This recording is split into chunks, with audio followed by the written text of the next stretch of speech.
Capítulo 6. Os 3 tipos de dinheiro. Sei que você aprendeu no Vietnã? Perguntou-me pai rico. Aprendi a importância de missão, liderança e equipe. Respondi. E o que é mais importante? A missão. Certo. Concordou pai rico. Você será um bom empreendedor. Um fuzileiro novato. No começo de 1972. Eu pilotava um helicóptero de combate U-1 no Vietnã. Depois de 2 meses na zona de guerra, eu e meu copiloto já havíamos cumprido algumas missões, mas ainda não havíamos enfrentado o fogo inimigo. Isso logo iria mudar. No dia em que finalmente enfrentei o inimigo, as coisas já estavam bastante tensas para mim. Voávamos com as portas abertas e o vento murmurando através da aeronave. Olhando para o porta-aviões que havíamos deixado, pensei pela enésima vez que este era nosso lar, que eu estava numa zona de guerra e que meus dias de treinamento haviam acabado. Eu havia sido treinado para aquelas missões durante 2 anos. Eu sabia que, cada vez que cruzávamos a linha d'água e voávamos sobre terra firme, havia soldados inimigos esperando por nós lá embaixo, armados com armas de verdade e balas de verdade. Virando-me para observar minha tripulação, 2 artilheiros de metralhadora e um chefe de equipe, perguntei pelo comunicador: vocês estão prontos? Sem abrir a boca, eles simplesmente levantaram os polegares. Minha tripulação sabia que eu era um calouro, ainda não havia sido testado. Sabiam que eu podia pilotar, mas ignoravam como eu me sairia sob a pressão do combate. Havia inicialmente 2 helicópteros na missão, mas o líder teve que retornar ao porta-aviões depois de 20 minutos de voo por problemas elétricos. O comando da missão, que ficara no porta-aviões, ordenara que seguíssemos em frente e ficássemos de prontidão na área. Podia-se sentir a tensão aumentando em nosso helicóptero, porque os pilotos mais experientes estavam no helicóptero líder. Aqueles pilotos já estavam em combate há mais de 8 meses. Além de tudo, era o outro helicóptero que tinha os mísseis. O meu só tinha as metralhadoras. Conforme o líder fez uma volta e dirigiu-se para o porta-aviões, a ansiedade em nossa aeronave se tornou quase palpável. Nenhum de nós estava gostando nada de estar ali sem escolta. Passamos sobre algumas das praias mais belas do mundo e dirigimos-nos para o norte. Tínhamos arrozais verdes à esquerda, o mar azul esverdeado à direita e areias brancas abaixo de nós. De repente, o rádio transmitiu um apelo de 2 helicópteros do exército pedindo socorro. Os 2 estavam lutando contra uma metralhadora calibre 50 nas colinas que ficavam para lá dos arrozais. Respondemos e começamos a voar naquela direção. Voando pouco abaixo das nuvens, vimos logo os 2 helicópteros duelando com a metralhadora no solo. Havia ainda muita fuzilaria de armas de pequeno calibre, vinda dos soldados inimigos espalhados na área. Era fácil diferenciar os disparos das armas calibre 30 dos soldados e os disparos da metralhadora calibre 50. O fogo das balas rastreadoras das armas calibre .30 formava pontos vermelho-alaranjados que vinham zigue-zagueando em nossa direção, contra o céu verde escuro. O fogo calibre 50 lembrava frascos de ketchup que vinham voando. Respirei fundo e continuei pilotando a aeronave. Observando a batalha enquanto nos aproximávamos, eu rezava para que os helicópteros do exército destruíssem o ninho da metralhadora e não precisassem da nossa ajuda. Que esperança! Quando um dos helicópteros do exército foi atingido e despencou, percebi que íamos tomar parte na batalha. A tensão em nossa aeronave aumentou ainda mais, conforme o helicóptero atingido desceu em espiral até o terreno. Olhando minha tripulação, eu disse: destravem as armas. Vamos entrar. Eu não sabia o que iríamos fazer. Sabia simplesmente que tínhamos que nos preparar para o pior. O outro helicóptero do exército interrompeu a luta e desceu para recolher a tripulação do helicóptero atingido. E lá ficamos nós,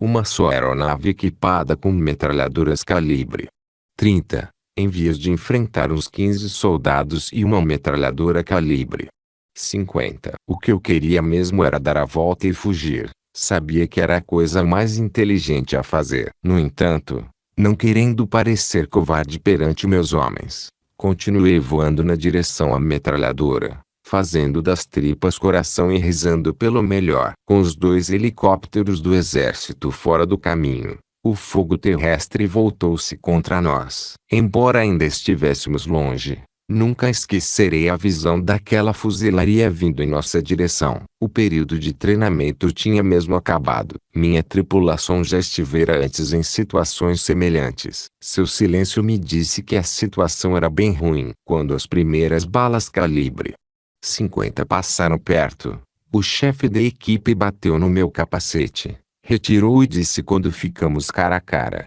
"Tenente, o senhor sabe o que é ruim neste serviço?" Sacudindo a cabeça eu disse baixinho: "Não." Abrindo um amplo sorriso cheio de dentes, o chefe, que já estava cumprindo um segundo período no Vietnã, disse: "O problema deste serviço é que não há segundo colocado. Se o senhor resolver dar combate, nós ou aqueles camaradas lá embaixo vamos para casa. Mas uns vão e os outros não. Ou nós ou eles vamos morrer. O senhor é que resolve quem será, nós ou eles." Observando meus artilheiros, um jovem de 19 anos e outro de 20, perguntei através do comunicador: "Vocês estão preparados?" Os 2 levantaram os polegares, do jeito que todos os bons fuzileiros navais são treinados a fazer. Estavam preparados. Os fuzileiros são treinados a cumprir ordens, independentemente de o líder ser ou não competente. A percepção de que a vida da tripulação estava em minhas mãos não me fez sentir nem um pouco melhor. Naquele momento, parei de pensar só em mim mesmo e comecei a pensar em nós todos. Gritei em silêncio comigo mesmo: "Pense, devemos virar e fugir ou devemos lutar?" E então minha cabeça começou a me fornecer desculpas para virarmos e fugirmos. "Vocês estão sozinhos. Deve haver pelo menos 2 aeronaves. Não tem uma regra dizendo que só se deve travar combate quando houver 2 aeronaves." O líder da missão sumiu, e quem tinha os mísseis era ele. "Ninguém vai nos censurar se dermos meia volta e fugirmos. Talvez possamos pousar e ajudar os helicópteros do exército." É isso, vamos ajudá-los. Assim não teremos que cumprir esta missão. Teremos uma desculpa para não entrar em combate. A missão passará a ser de resgate. Salvaremos aqueles caras do exército. Parece a coisa mais certa. Aí me perguntei: e se por milagre vencermos? E se derrotarmos aquela .50? O que ganharemos com isso? Lá veio a resposta: talvez ganhemos alguma medalha por bravura. Seremos heróis. E se perdermos? Lá veio a segunda resposta: seremos mortos ou capturados. Olhando novamente para meus artilheiros, concluí que suas vidas valiam mais que uma medalha pendurada numa fita. E que a minha também. Não tinha sentido ser corajoso e idiota. As balas calibre .50 estavam passando mais perto. O artilheiro no solo estava melhorando de pontaria a cada rajada. Havíamos aprendido que os projéteis calibre 50 têm maior alcance que os projéteis calibre 30. Nossas metralhadoras eram 30. Isso significava que eles conseguiriam nos atingir antes que os atingíssemos. De repente, uma rajada passou bem perto do helicóptero. Inconscientemente, virei a aeronave para a esquerda e comecei a descer, querendo aumentar a distância que nos separava do artilheiro inimigo. E já que havia agido sem pensar, decidi que era hora de começar. Voar reto na direção da metralhadora seria a morte certa. Enquanto nossa aeronave descia numa curva fechada para a esquerda, usei o rádio e pedi a quem estivesse na área: aqui é o helicóptero da Marinha Yankee Tango 96. Localizamos calibre 50. Precisamos de ajuda. Vinda do nada, uma voz clara e confiante irrompeu nos meus fones de ouvido. Yankee Tango 96. Aqui é uma esquadrilha de 4A4S da Marinha VPB, voltando para a base, com ordens adicionais e combustível suficiente. Indique sua posição que vamos aí ajudar. O alívio percorreu minha tripulação, conforme irradiei em nossa posição. Em alguns minutos, vimos os 4 jatos voando baixo e vindo nos ajudar. No momento em que nos viu, o líder da esquadrilha transmitiu: vire de novo na direção Charlie antes que nos aproximemos muito, e veja se consegue atrair o fogo do inimigo. Faremos o resto assim que enxergarmos as balas rastreadoras. Ouvindo isso, Virei a aeronave e voei novamente na direção daquela calibre 50. Assim que as balas rastreadoras recomeçaram a vir em nossa direção, o líder da esquadrilha transmitiu: alvo na mira, e em menos de 5 minutos a metralhadora deixou de ser um problema. Eu e minha tripulação voltaríamos para casa naquela noite. Equipes diferentes, missão idêntica. Sentei-me muitas vezes em silêncio, pensando naquele dia. Embora houvesse agradecido pelo rádio, quando o combate terminara, ainda hoje gostaria de ter a chance de conhecer pessoalmente aqueles camaradas, apertar suas mãos e dizer obrigado. Todas as guerras são horríveis. A guerra é o pior lado do gênero humano. É na guerra que usamos nossa melhor tecnologia e as pessoas mais corajosas para matar outros seres humanos. Durante o ano que passei no Vietnã, vi o pior do gênero humano. Vi coisas que gostaria de nunca ter visto. Tive também vislumbres de um poder espiritual, uma dedicação a um chamado mais elevado, que nunca teria presenciado se não tivesse ido à guerra. Quando se usa a expressão Oban F. Brothers para descrever o vínculo que se forma entre soldados, imagino se alguém que não lutou numa guerra conseguirá algum dia saber como é esse vínculo. Para mim, é um vínculo espiritual consagrado a um chamado maior, uma coisa chamada missão. O enunciado da missão. Hoje em dia é muito elegante discursar sobre a missão, que supostamente seria a única finalidade de se constituir um negócio. Depois de minha experiência nos fuzileiros navais e no Vietnã, mantenho-me cético cada vez que alguém diz a missão de nosso negócio é. Esse ceticismo me leva a imaginar o quanto a palavra missão pode ser apenas isso, uma palavra. A missão mais poderosa vence. Certo dia,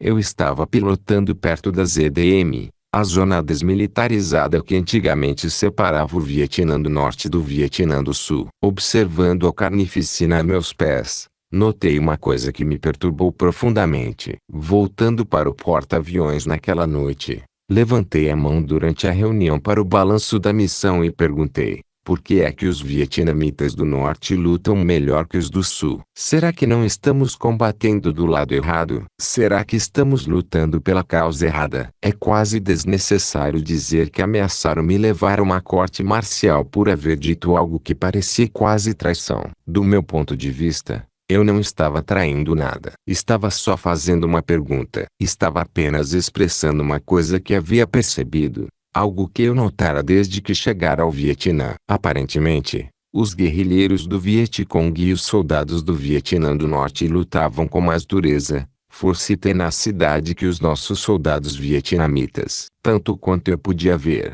os soldados vietnamitas que lutavam ao nosso lado aparentemente não lutavam tanto quanto os outros soldados. Pessoalmente eu achava que não podíamos contar com eles. Imaginei se continuariam lutando caso deixássemos de remunerá-los para combater. Justiça seja feita, havia também muitos soldados americanos que não estavam lá para guerrear. Muitos eram recrutas que haviam tido azar de ser convocados. Se pudessem escolher entre uma passagem para casa e ficar e combater, muitos se apressariam a embarcar. Lá pela metade de meu tempo de serviço, percebi que não íamos ganhar. Não íamos ganhar, mesmo estando mais bem equipados e contando com a melhor tecnologia, um avassalador poder de fogo, melhores soldados e homens e mulheres bem treinados. Eu sabia que não íamos ganhar simplesmente porque o nosso lado, tanto os sul-vietnamitas quanto americanos, não tinha uma missão suficientemente poderosa, não atendia a um chamado e não via razão para lutar. Havíamos perdido o ânimo. Pelo menos eu havia perdido o meu. Não queria matar mais ninguém. Não era mais um bom fuzileiro naval. Minha experiência no Vietnã provou que a missão mais poderosa vence. Acontece a mesma coisa nos negócios. Um voto de pobreza. Quase todo mundo sabe que os religiosos fazem votos de pobreza visando fortalecer sua missão espiritual. Quando eu ainda era um menino, meu pai me contou que um amigo dele, um padre católico, havia feito voto de pobreza. Quando perguntei o que era aquilo, ele disse: ele consagrou a vida a Deus e ao trabalho de Deus. Isso significa que o dinheiro não faz parte de sua vida. Ele levou uma vida austera a serviço de Deus. O que quer dizer austera? Perguntei. Cansado dos milhões de perguntas que as crianças fazem, meu pai respondeu: Não queiras saber o que quer dizer isso. Você entenderá mais tarde. Alguns anos depois, descobri o que quer dizer austeridade. Assistindo a uma aula de formação de oficiais dos fuzileiros navais, o instrutor explicou à classe que, ao longo da história, guerreiros e guerreiras também haviam feito votos de pobreza. E contou, nos tempos feudais, muitos cavaleiros faziam voto de pobreza para estarem à altura do chamado. Não queriam que dinheiro ou bens materiais interferissem na dedicação que tinham a Deus e ao rei. Antes de me alistar nos fuzileiros navais, eu havia sido oficial em um petroleiro da Standard Oil, Califórnia. Ganhava mais de US$ 4.000 por mês, o que era muito dinheiro em 1969. Apesar de estar isento da obrigação de me alistar, uma vez que navegava para a indústria do petróleo, classificada como indústria vital não defensiva, meus dois pais me incentivaram a servir meu país numa época de guerra. Meu salário como oficial dos fuzileiros caiu para menos de US$ 300 por mês. Sentado naquela sala de aula e ouvindo o instrutor dizer que homens e mulheres haviam feito voto de pobreza ao longo de toda a história humana, descobri finalmente o sentido da palavra austero. A definição que meu pai não me dera alguns anos atrás. Os 3 tipos de dinheiro caracterizado como receita. Escrevi em outros livros que existem 3 tipos de receita. 1.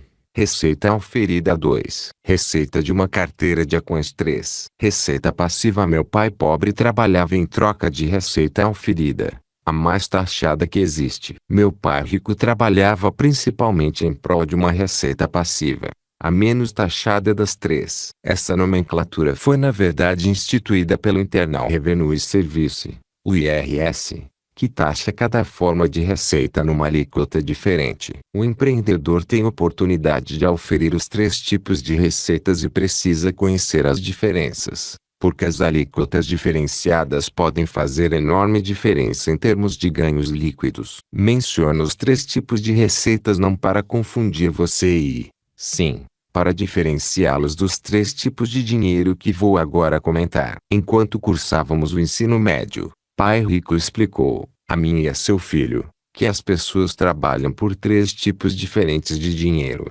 1. Dinheiro competitivo. 2. Dinheiro cooperativo. 3. Dinheiro espiritual. Dinheiro competitivo. Para explicar o que é dinheiro competitivo, ele dizia: aprendemos a competir desde cedo. Competimos na escola para ver quem tira as melhores notas. Competimos nos esportes e competimos pela pessoa que amamos. No trabalho, aprendemos a competir por cargos, aumentos, promoções, reconhecimento e sobrevivência. Nos negócios, as empresas competem pelos clientes, por uma fatia do mercado, por contratos e por bons empregados. A competição significa a sobrevivência do cão mais adaptado ou do cão que come os outros cães. A maioria das pessoas trabalha por dinheiro competitivo. Dinheiro cooperativo. Para esclarecer o que é dinheiro cooperativo, ele dizia, em matéria de esportes e negócios, a cooperação é chamada de trabalho em equipe. Os empreendedores mais ricos e poderosos construíram seus impérios mundiais através da cooperação. Eles conseguem ser mais competitivos devido à cooperação de suas equipes. A maioria dos empresários de grandes empresas é a grande líder de equipe. Dinheiro espiritual. Foi um pouco mais difícil esclarecer o conceito de dinheiro espiritual. O dinheiro espiritual é gerado realizando-se o trabalho de Deus. O trabalho que Deus quer que façamos é o trabalho feito em atendimento a um chamado mais elevado. Como não entendi o que ele quis dizer, perguntei: o senhor quer dizer algo como fundar uma igreja? A resposta foi: existem empreendedores que fundam igrejas, assim como há empreendedores que fundam instituições de caridade. As duas coisas são exemplos do trabalho realizado em prol do dinheiro espiritual. Mas o dinheiro espiritual não se restringe apenas a igrejas ou instituições de caridade. Esta categoria de dinheiro me intrigou anos a fio e discuti frequentemente o assunto com meu pai rico. Durante uma dessas discussões, ele disse: a maioria das pessoas trabalha por dinheiro, e nada mais. Elas não se importam em saber se o dinheiro é competitivo, cooperativo ou espiritual. Muita gente acredita que trabalho e dinheiro são apenas meios de se chegar a um fim. Se você propuser-lhes pagar o dobro para não trabalhar, a maioria aceitará essa oferta. O Senhor quer dizer que elas não trabalhariam de graça? Não, não trabalhariam mesmo. Se você não as pagar, elas irão procurar outro emprego. Talvez até quisessem ajudar você em seu negócio, mas têm contas a pagar e famílias a sustentar. Precisam de dinheiro, de qualquer tipo de dinheiro. As pessoas escolhem seus empregos procurando quem paga mais e oferece os melhores benefícios. Então o dinheiro espiritual é o dinheiro que alguém ganha amando seu trabalho e fazendo o que ama fazer? Não. Sorri, pai rico. Fazer o que se ama não é o que eu quero dizer quando falo em dinheiro espiritual. Mas então o que é dinheiro espiritual? Perguntei. Seria trabalhar de graça? Não, também não é isso. Não se trata de trabalhar de graça, porque o dinheiro espiritual não é na verdade dinheiro. O dinheiro espiritual não é dinheiro. Mas se não é dinheiro, então o que é? É o que se ganha cumprindo uma tarefa. Não porque você quer e sim porque ela tem que ser cumprida e você sabe, lá no fundo, que é você quem supostamente tem que executá-la. E como é que a gente sabe que é supostamente o executor? Perguntei eu. Você fica perturbado ao perceber que ninguém está fazendo alguma coisa que tem que ser feita. Talvez diga a si mesmo, porque ninguém faz nada em relação a isso. Apóstrofo. A gente fica com raiva?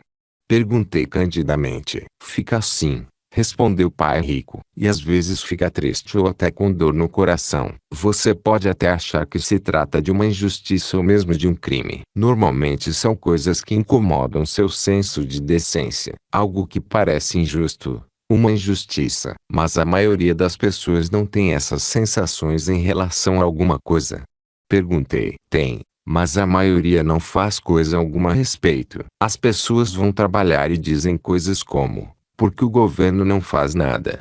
Ou então escrevem cartas reclamando e mandam essas cartas para os jornais. Mas não fazem nada a respeito.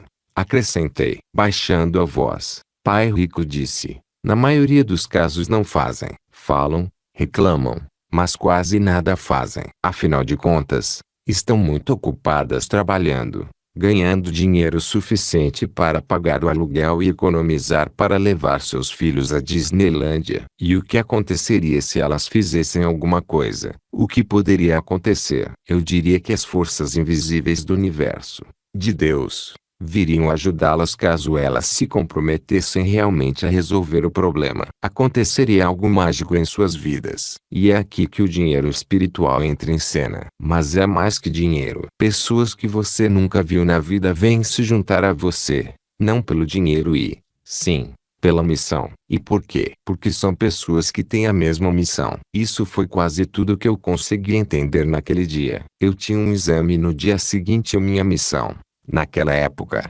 era concluir o ensino médio. Doar o que se tem. Quase um ano mais tarde, levantei de novo a questão do dinheiro espiritual. Se eu simplesmente tentar resolver um problema que sei que precisa ser resolvido, isso irá atrair as forças invisíveis e o dinheiro espiritual. Pai rico riu e disse, pode ser que sim e pode ser que não. Não sou eu quem decide, mas vou lhe dizer. Um dos segredos para atrair forças mágicas invisíveis é dedicar-se a dar o dom que se tem. O quê?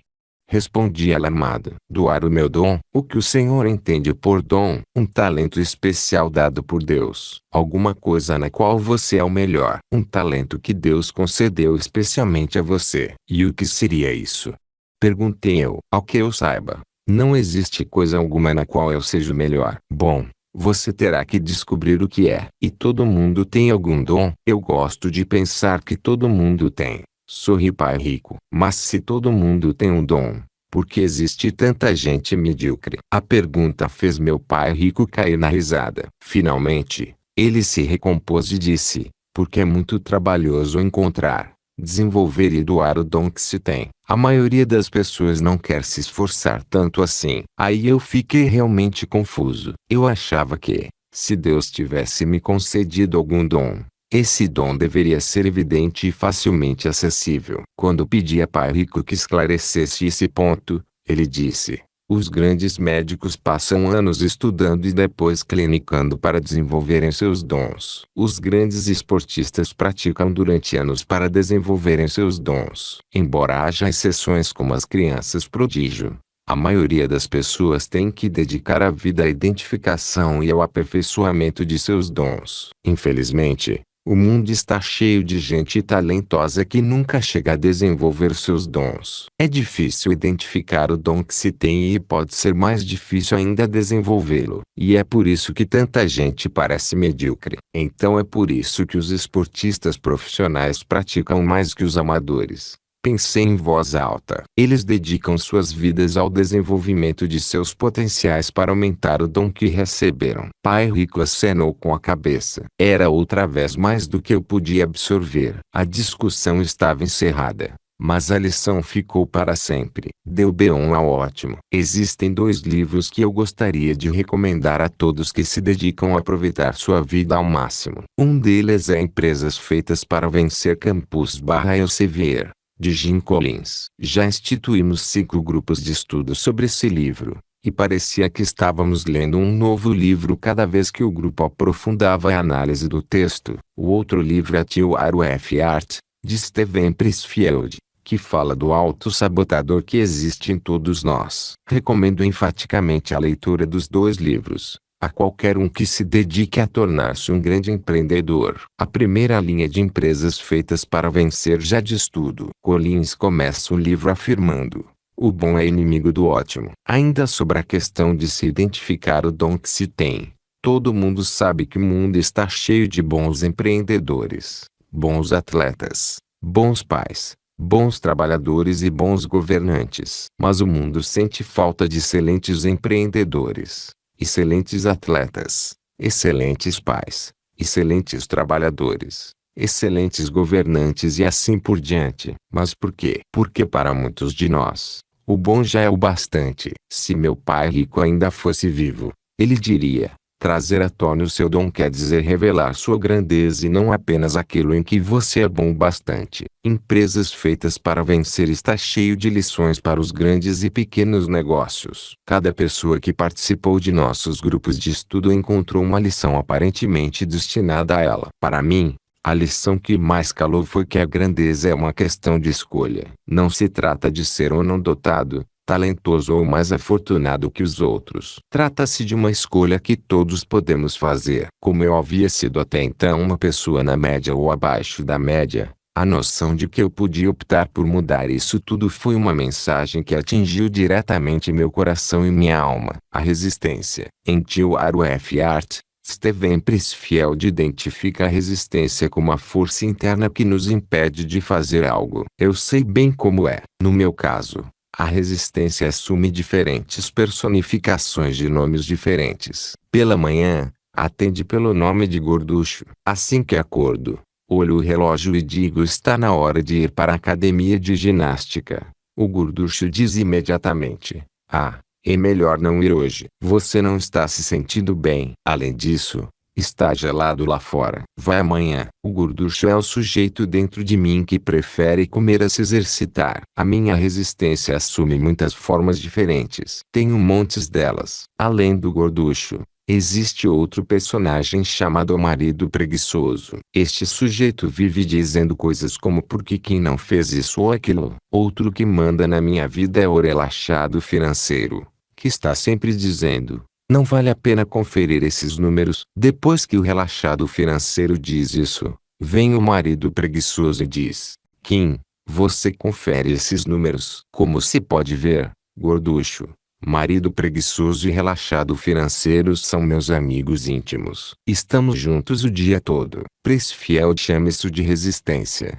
Eu prefiro chamar de meus chapas. O livro de Steven Pressfield se refere à superação da lei do menor esforço, recorrendo-se à força criadora interior, a seus aliados espirituais ou a seus anjos e musas. Eu diria que se trata de um livro essencial para os empreendedores. O livro não se destina às pessoas que querem simplesmente enriquecer rápido. E a semelhança de Empresas Feitas para Vencer, T.R.F. Art inclui muitas lições que não têm preço.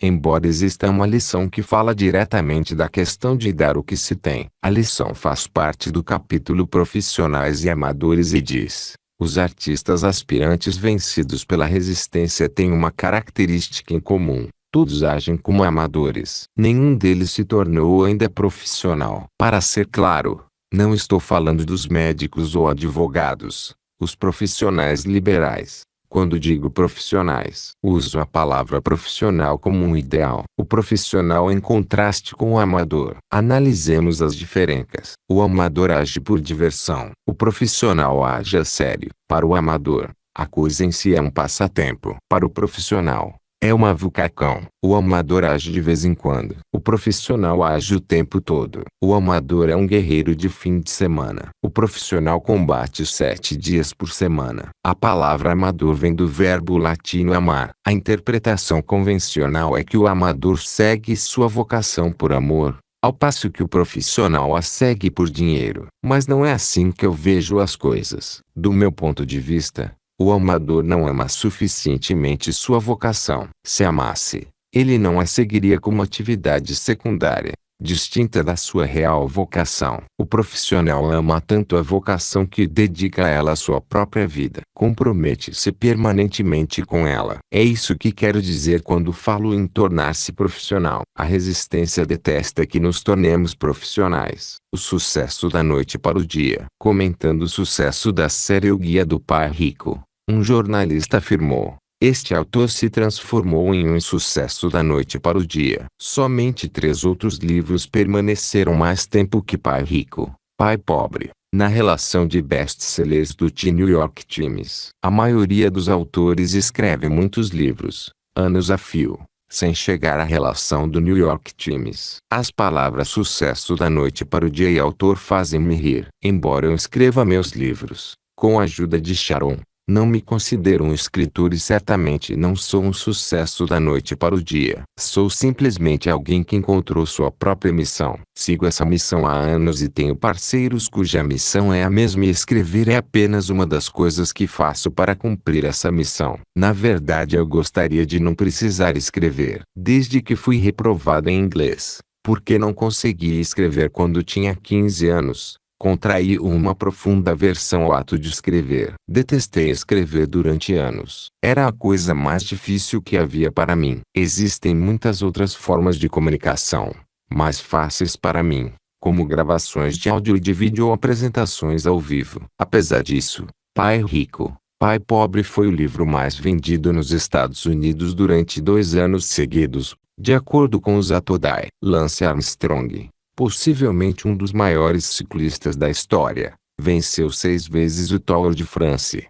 mas sua maior batalha foi travada contra o câncer, no auge de sua carreira. Comparado a ele, eu não vou à academia de ginástica quando faz frio. Armstrong tem câncer mas continua sendo o melhor ciclista do mundo. Seu nível de profissionalismo e o amor que ele tem pelo esporte são uma fonte de inspiração para todos nós, independentemente do que fazemos. Como ele afirmou em seu livro It's Not About TB, eu estava começando a considerar o câncer algo que me coubera pelo bem das outras pessoas. Tudo que eu sabia era que tinha uma missão a cumprir, que nunca tivera antes, e levei-a mais a sério do que qualquer outra coisa. Não se trata de dinheiro. Outra pergunta que os jornalistas me fazem é: por que você continua trabalhando? Por que não entra em férias permanentes, já que tem todo esse dinheiro? Como Lance Armstrong afirma, não se refere à bicicleta. No meu caso, não se trata do dinheiro, trata-se da missão. Encontrei minha missão em 1974, vendo meu pai pobre ficar sentado em casa assistindo televisão. Um homem abatido e falido. Vendo meu pai em frente ao televisor, pude enxergar o futuro, não só o dele mas o de milhões de pessoas no mundo todo. Até 2015. Vão surgir no mundo todo milhões de pessoas exatamente como meu pai. Pessoas inteligentes, instruídas e trabalhadoras que, não obstante tudo isso, precisarão ser amparadas pelos governos. O fenômeno será mundial e afetará cada país do mundo, até mesmo os países ricos como os Estados Unidos, Inglaterra, Japão, Alemanha, França e Itália. Em 1974, Percebi que o problema era que havia gente demais na situação de meu pai, dependendo do governo para sobreviver. Meu pai rico testemunhara o crescimento desse problema e percebera que o seguro social e a assistência médica iriam se transformar em enormes problemas financeiros para os Estados Unidos e para o mundo. Também eu fui capaz de perceber que o país mais rico do mundo pode se transformar em um país cheio de indigentes esperando que o governo tome conta deles. Encontrei minha missão em 1974. Quando meu pai pobre recomendou: volte a estudar e consiga o seu PhD, para poder encontrar um emprego que inclua bons benefícios. Naquela época, eu ainda não sabia que havia encontrado minha missão. Tudo que eu sabia era que os conselhos de meu pai, aos quais eu prestava atenção, começaram a me deixar profundamente perturbado. Vendo meu pai sentado no sofá, desempregado e assistindo televisão, fumando e recebendo uma pensão do governo, percebi que havia algo terrivelmente errado em seus conselhos. Os tempos haviam mudado, mas os conselhos de meu pai continuaram os mesmos. Existe um aforismo que diz: para onde a General Motors for, os Estados Unidos também irão. Em março de 2005, a General Motors anunciou que iria reduzir as pensões e os benefícios médicos dos empregados. Também em 2005, os pais e os professores continuam dizendo às crianças: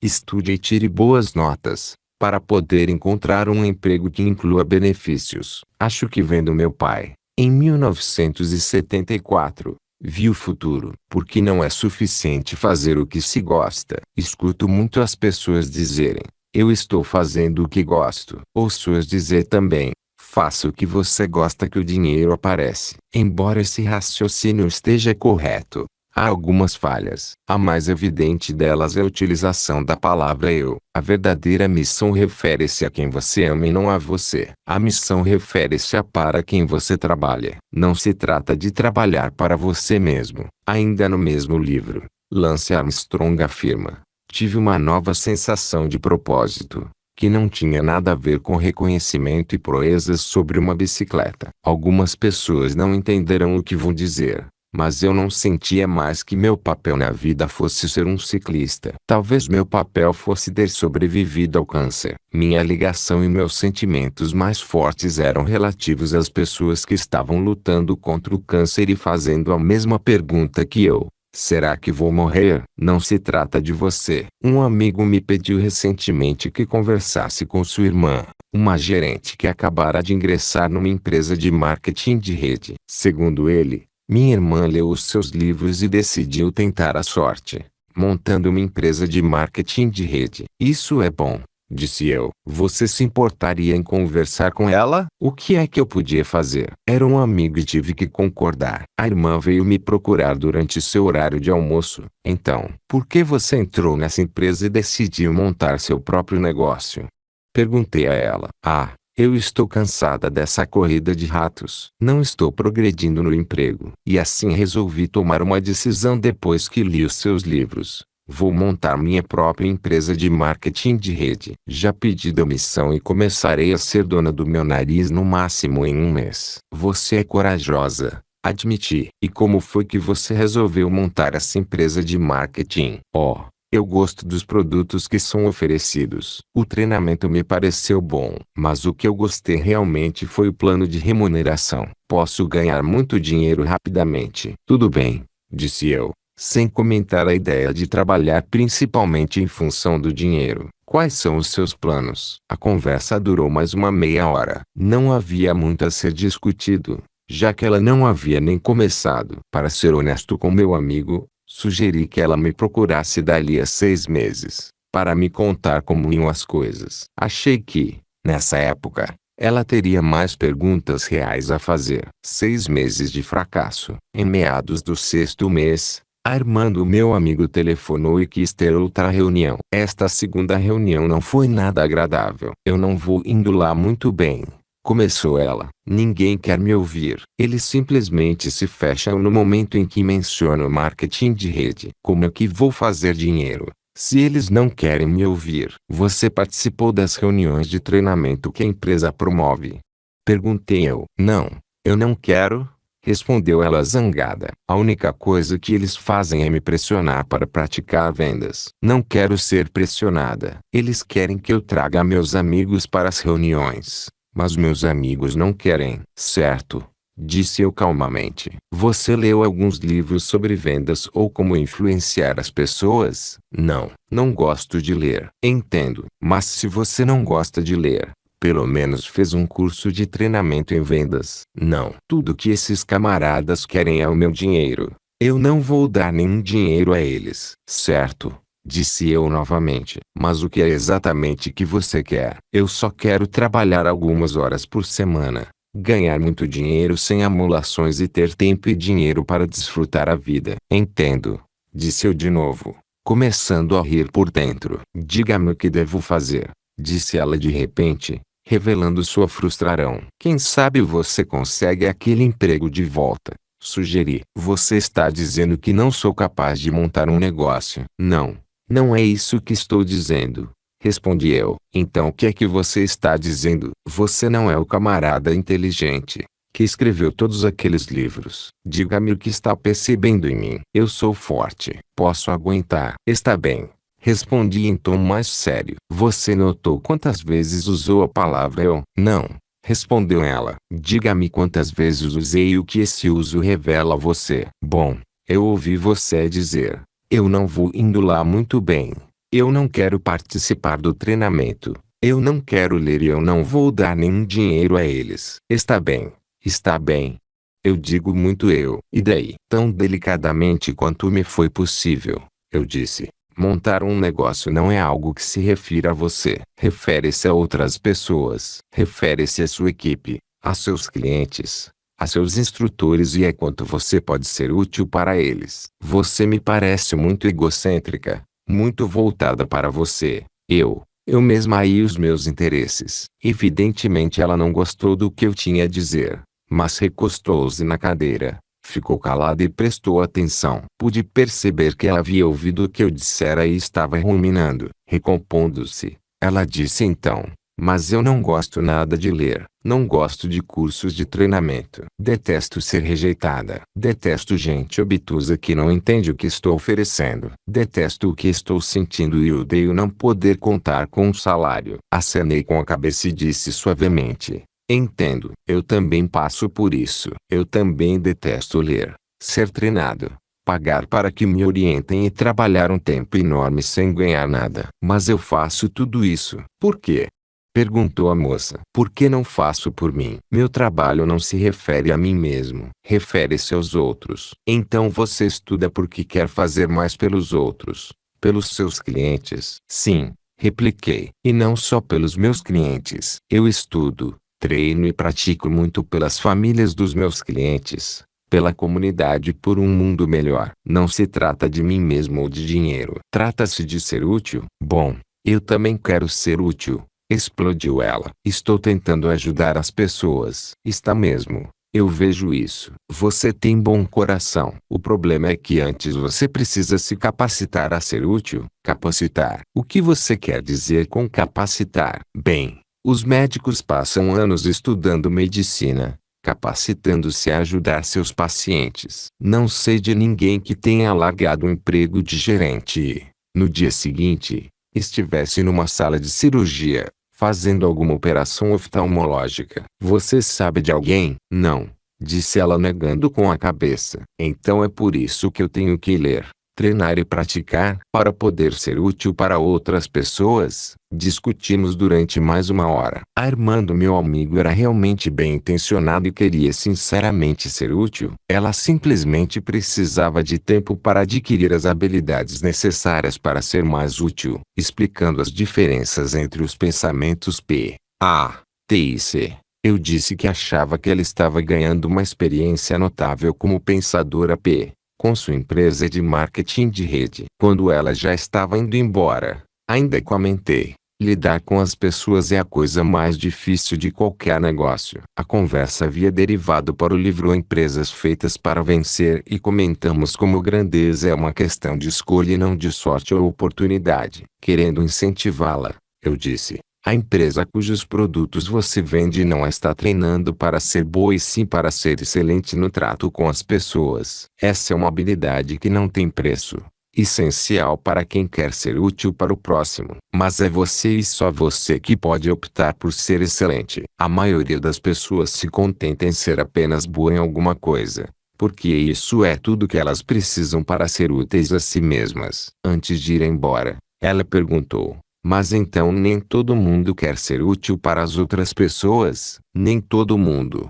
Segundo minha experiência, muita gente trabalha apenas para ganhar dinheiro. Poucas pessoas trabalham para serem úteis. Pessoas diferentes, missões diferentes. No próximo capítulo, mostraremos como montar uma equipe e como lidar com pessoas diferentes, que têm missões diferentes. Trata-se de uma questão muito importante, porque as pessoas trabalham por motivos diferentes. Quando seus motivos não correspondem à missão do negócio, os resultados são frequentemente caóticos e acarretam perda de tempo e dinheiro. Muitos negócios fracassam simplesmente porque, em matéria de negócios, existem pessoas diferentes, que têm missões diferentes. O poder da missão. No Vietnã, vi com meus próprios olhos um país do terceiro mundo derrotar o país mais poderoso que existe, simplesmente porque suas forças combatentes tinham um sentido mais elevado de missão. Vejo a mesma coisa nos negócios de hoje. Não há quem não tenha visto pequenas empresas como a Microsoft,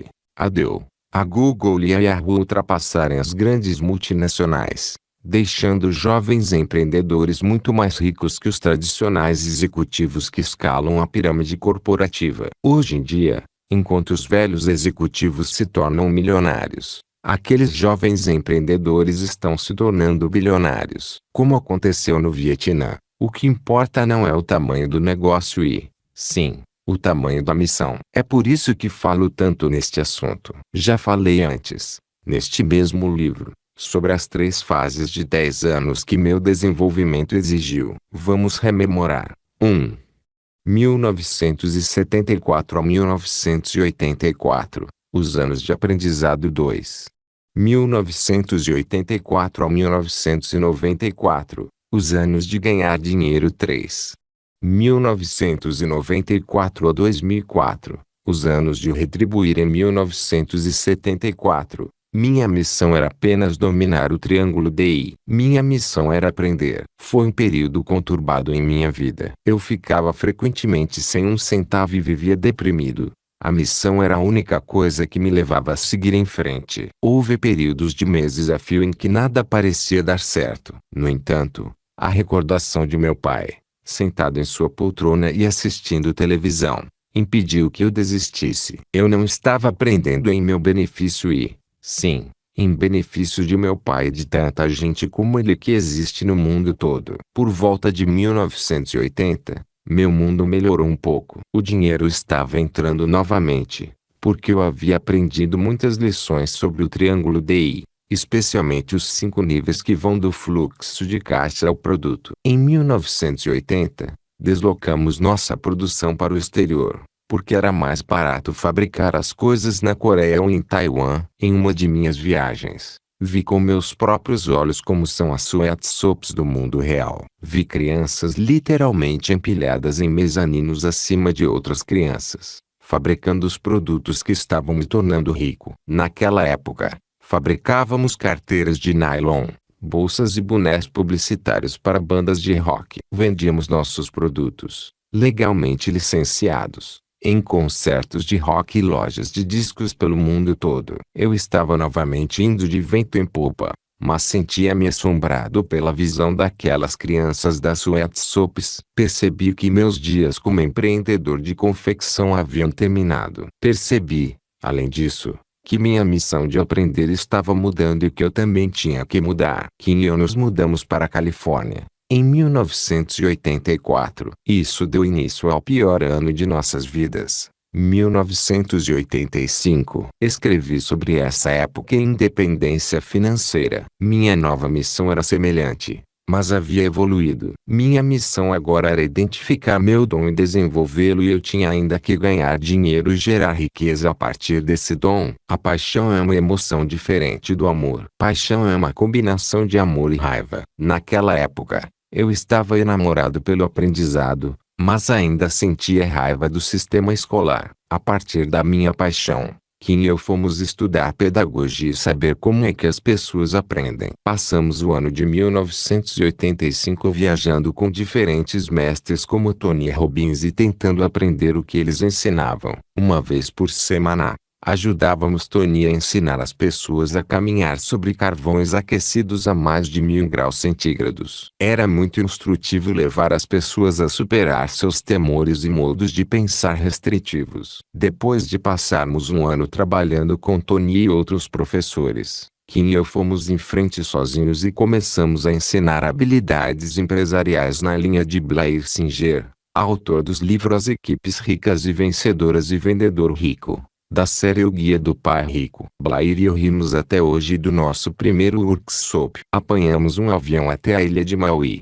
para apresentar o workshop, e só apareceram 2 pessoas. Apesar desse início desanimador de nosso novo negócio, fomos em frente e montamos a Escola de Negócios para Empreendedores e a Escola de Negócios para Investidores. Por volta de 1990, 5 anos mais tarde, portanto, estávamos enchendo auditórios com centenas de pessoas, ensinando os princípios dos negócios e investimentos que aprendi com meu pai rico. Ao redor de 1994, Kim e eu estávamos financeiramente livres. Blair foi em frente e organizou sua própria empresa de treinamento corporativo. O mais importante foi que eu havia identificado meu dom, ensinar, mas não da mesma forma que meu pai pobre fora treinado a ensinar. Aposentei-me em 1994 e comecei a desenvolver o jogo Cashflow 101 e a escrever Pai Rico, Pai Pobre. Em 1997, Sharon se juntou a nós e, como se diz, o resto é história. A missão de Sharon alinhava-se totalmente à nossa. Começou nossa terceira missão: devolver o que havíamos recebido, na forma de ensino financeiro e empresarial. Nossa missão era ser útil para mais gente.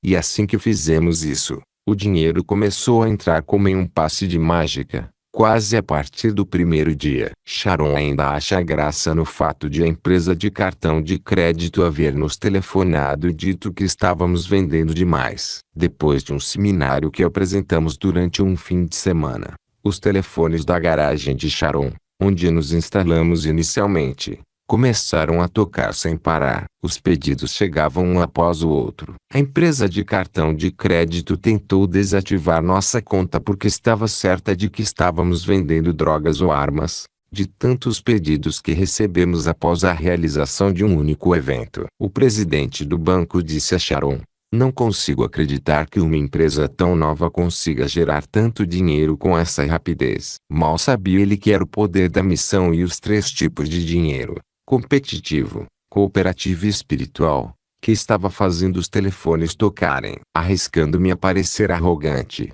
acredito sinceramente que o sucesso mundial da Tirich Company não se deve a Kim, Sharon e eu, como indivíduos, mas sim às pessoas a quem dedicamos nossa missão na vida. Depois que fundamos a Tirich Company, nenhum de nós precisou mais trabalhar. Não se tratava mais de precisar de um emprego ou de dinheiro. Tratava-se de responder a um chamado mais elevado e executar uma obra que tinha que ser executada. Se tivesse sido apenas dinheiro, havia coisas mais fáceis que nós 3 poderíamos ter feito. Se nosso sucesso pode ser considerado sorte, então foi sorte espiritual. Não há outra forma de explicá-lo. Houve simplesmente magia e sorte demais para que pudéssemos atribuí-lo unicamente à nossa capacidade em matéria de negócios. Em seu livro Tio F. Art, Steven Pressfield afirma: "É posto em movimento um processo, através do qual o céu vem inevitável e infalivelmente nos ajudar. Forças invisíveis juntam-se à nossa causa e as descobertas inesperadas reforçam nosso propósito." E Lance Armstrong diz: "Não se refere à bicicleta." Antes de pedir demissão, Lembre-se dos 3 tipos de dinheiro e do fato de um não ser melhor que o outro. O dinheiro competitivo, por exemplo, não é melhor nem pior que o dinheiro cooperativo ou espiritual. A concorrência tem seu lugar nos negócios. A concorrência mantém os preços baixos e a qualidade elevada. Mantém o pessoal das empresas ativo e as pessoas atentas. Se não houvesse concorrência, haveria menos produtos novos e novidades que modificam nossas vidas. Sem a concorrência, estaríamos nos aproximando de uma economia centralmente controlada, do tipo comunista. Não houvesse a concorrência, haveria menos necessidade ou incentivo para os empreendedores. Se você estiver em vias de se transformar em empreendedor, sua primeira missão é dominar o triângulo DI, especialmente os níveis que vão do fluxo de caixa ao produto. Se você não entender o triângulo DI e não se empenhar continuamente em dominar os 5 níveis, pode ser que você não seja competitivo e nem mesmo sobreviva. Se você não for competitivo, achará difícil ser cooperativo e trabalhar pelo dinheiro cooperativo. É difícil ser cooperativo no mundo dos negócios quando se tem um negócio mal concebido ou pessoal inadequado. Seria como jogar futebol com um companheiro de equipe com uma perna engessada. Como foi dito em capítulo anterior, o triângulo DI é na verdade aplicável aos 4 quadrantes do quadrante cash flow. As pessoas classificadas no quadrante I, por exemplo, também têm um triângulo DI. Caso enfrentem dificuldades financeiras, o triângulo facilitará o diagnóstico dos problemas, bastando que elas analisem suas vidas privadas sob a óptica do triângulo DI. Muitos empregados enfrentam dificuldades financeiras por serem deficientes em relação ao nível do fluxo de caixa. Mesmo que recebam um aumento salarial, essa deficiência irá mantê-los financeiramente pobres. Os fuzileiros navais me ensinaram que a missão começa no âmago e na alma da organização. Se não houver dedicação à missão, a organização não terá alma. É por isso que tiramos uma tarde de folga para jogar os jogos ou conversar sobre investimentos, negócios e gerência financeira. Praticamos aquilo que recomendamos e vivenciamos nossa empresa como uma missão. Todos os empregados são incentivados a iniciar seus próprios negócios ou carteiras de investimentos, de forma que possam um dia sair da empresa e ficar bem. Não queremos empregados fiéis. Queremos empregados leais, que planejem se tornar financeiramente livres e sair da empresa. Uma observação: alguns empregados da Randstad atingiram a independência financeira. Só não saíram da empresa porque não quiseram, o que para nós constitui outra bênção quando se é fiel à missão. Não queremos que nossos bons empregados saiam. Comemoramos quando eles se tornam financeiramente livres porque essa é a missão da Randstad Company. Lembre-se, portanto,